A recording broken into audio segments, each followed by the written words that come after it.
Pour mener à bien un projet ambitieux, il faut réfléchir avant d'agir, calculer ce dont on dispose et s'abstenir si c'est trop peu. Voilà qui relève du bon sens.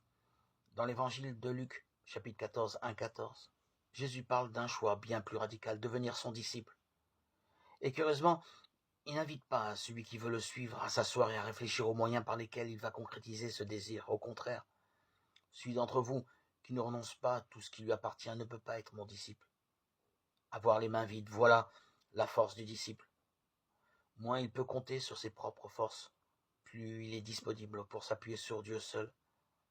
Alors le dépouillement devient richesse. Cette sagesse-là va bien au-delà des leçons de la sagesse humaine. Il faut que l'Esprit lui-même vienne l'enseigner à l'humanité, comme s'en réjouit l'auteur de la première lecture. C'est ainsi que les sentiers des habitants de la terre sont devenus droits. C'est ainsi que les hommes ont appris ce qu'il te plaît et par la sagesse ont été sauvés. Mon fils, accomplis toutes choses dans l'humilité et tu seras aimé plus qu'un bienfaiteur. Plus tu es grand, plus il faut t'abaisser. Tu trouveras grâce devant le Seigneur. Grande est la puissance du Seigneur, les humbles lui rendent gloire. La condition de l'orgueilleux est sans remède, car la racine du mal est en lui. Qui est censé médite les maximes de la sagesse, l'idéal du sage.